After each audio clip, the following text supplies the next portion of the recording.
minutes. Okay, all right. Right. Well, my apologies for that. I'm not, obviously I wasn't saying I'll call all of you back in a few minutes. I'm going to call my friend back in a few minutes. So I was expecting that call.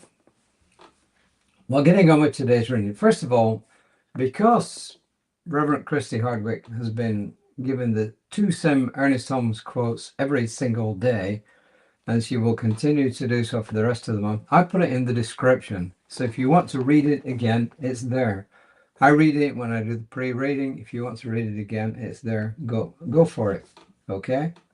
Go for it. The Audre Lorde quote is, "We've been raised to fear the yes within ourselves, our deepest cravings." Yeah, I guess. Anyway, more. She says, "As I near my next milestone birthday," but she doesn't say what that one is, "I put my focus on authenticity as my goal. Who am I in my essence? What have I added on that can be discarded to reveal the natural, the spontaneous, and the real?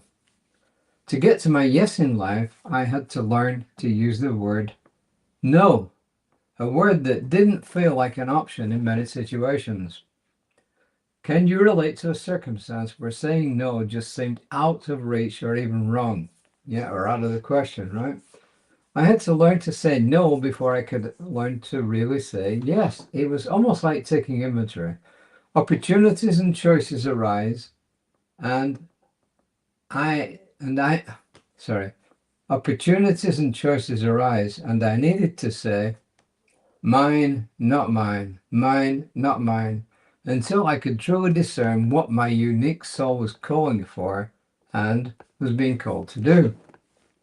A resounding yes that reverberates in your body and tingles in the field of energy all around you feels like magic. Ernest Holmes reminds us that a desire comes to us with its fulfillment.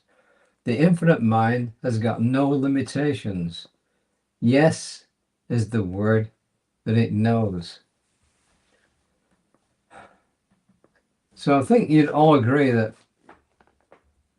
well, maybe you wouldn't, but I'm sure lots of you would agree that saying no isn't easy at times. The late, great Reverend Marshall Lehman, with whom I taught many classes, always used to remind us, no is a complete sentence. She wasn't the first to say that, but she was the one who always kept telling us that no is a complete sentence. You do not have to do things if you don't think it's in your and everybody else's best interest. In that case, say no. And as Reverend Christie is pointing out, when you learn to say no to what really isn't yours to do, then it becomes much easier to say yes to what is yours to do. So that's basically the lesson for today. It's Friday, it's coming up to the weekend.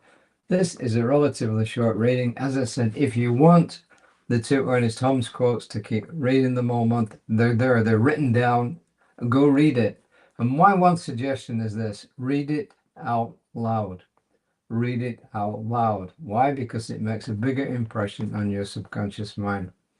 Please look out for my wonderful colleague, Reverend Lisa Ryan, tomorrow morning at 9:15. Look out for me about 5 o'clock. Oh, yes. Yes, 5 o'clock will work tomorrow evening. Creative Life Spiritual Center's Facebook page, and you'll find me on lots of other stuff, lots of other social media. I say yes to my deepest desires, knowing they are fulfilled. I say yes to my deepest desires, knowing they are fulfilled. This is a short reading, but it's an important one. Yes is a good word. No is a good word. And they each have their appropriate places in our daily lives. So let's remember that. And I know for each one that we are able to say no when we need to do and yes when we need to. And I claim this as a prayer in the divine mind. Releasing it now, calling it done, and so it is. Namaste.